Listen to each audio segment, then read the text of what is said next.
tecnicamente, eles não tentariam explicar essas criaturas. Já quando os professores universitários, que são ali o folclorista, aquele professor universitário ali, que vai ter contato com esses seres e tenta explicar, é eles que chegam à loucura, porque eles tentam racionalizar e explicar esses seres. E é aí que a mente do cara explode, porque ele está tentando explicar algo que estaria além da possibilidade de explicarmos pela nossa racionalidade humana. Porque o que é o cosmicismo Lovecraftiano? A filosofia cosmicista Lovecraftiana é aquela filosofia que diz assim: o mundo que nós vivemos, ele está além da possibilidade de esse mundo, né? Essa grande cosmos está além da possibilidade do entendimento do ser humano.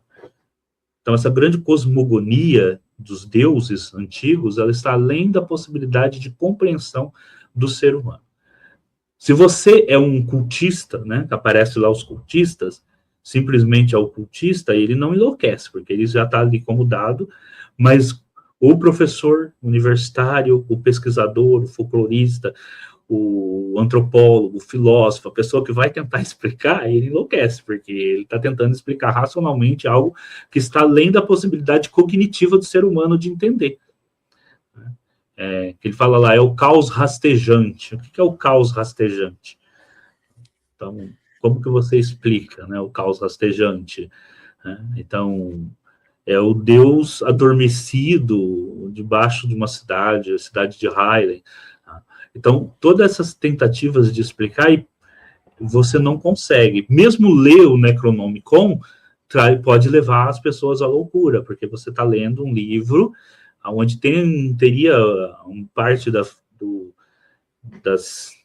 informações sobre esses deuses, sobre essas criaturas antigas, né, sobre Cthulhu, etc., mas está escrito de forma que leva as pessoas à loucura quando você tenta explicar racionalmente.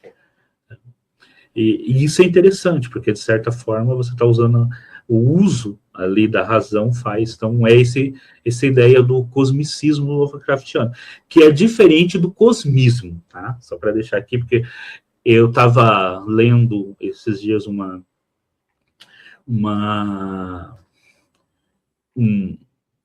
um texto na internet, não vou citar o lugar, o local, nada, né? Mas tinha hora que a pessoa escrevia cosmicismo e hora que ele usava cosmismo como se não são sinônimos.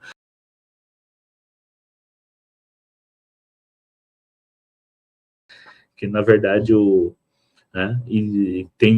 são essas criaturas ali.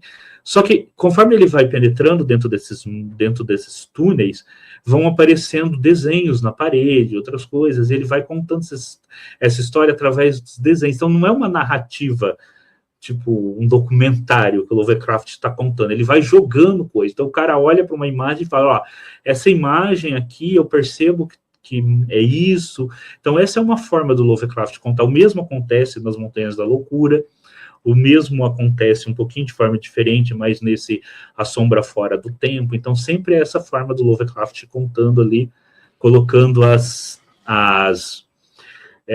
esses narradores, que, na verdade, eles vão pegando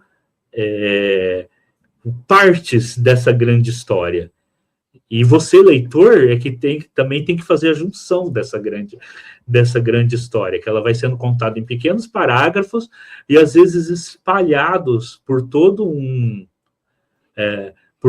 texto, ou vários textos. E isso é interessante no Lovecraft. Por isso que começar a ler Lovecraft é viciante, que você sempre fica sabendo, mas será que essa parte daqui não tem outro texto? E você vai pesquisando, Então, é bem legal essa parte.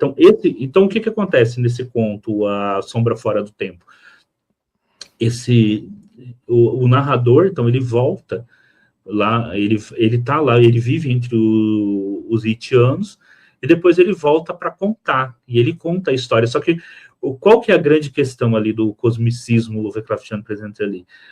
Você descobre que os seres humanos não tiveram importância quase nenhuma no passado, que a Terra foi dominada por espécies muito mais poderosas, que travaram batalhas pelo poder na Terra.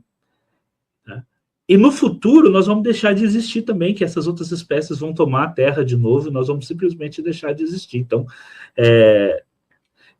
assim, é aquela coisa, assim, não existe um futuro que os seres humanos, né, se tornaram preponderantes. Nós somos apenas um pequeno piscar de olhos nessa grande história evolutiva, e nós não temos uma importância como a gente acha que tem.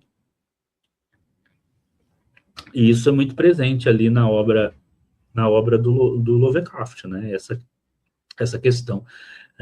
Até em algum momento ali nas Montanhas da Loucura, já que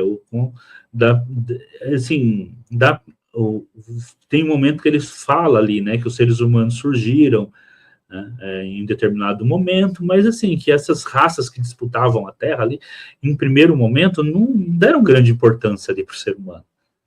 Nós não apresentamos um risco para eles. Por isso que todo tempo ali fala, né, quando Cthulhu acordar, porque ele está dormindo na grande cidade de Highland, no Pacífico, que foi a cidade que era a cidade onde o Cthulhu dominavam, e os seus seguidores, né, que afundou no Pacífico, houve guerras, né, entre os seguidores de Cthulhu e os Elder Things. Então, quando ele acordar, aí nós, seres humanos aqui, vamos perder o planeta, porque ele vai querer retomar o planeta que um dia foi dele. Né? Que a Terra um dia foi do Cthulhu, e ele está lá, dormindo no Oceano Pacífico. Então, às vezes ele sonha, né? E os contatos que os cultistas têm com Cthulhu, é o sonho, na verdade é ele sonhando, né? É o sonho do Cthulhu. É tudo o mesmo universo, Edgar? Ou muda? Não, é tudo o mesmo universo, dá para perceber. Só que aí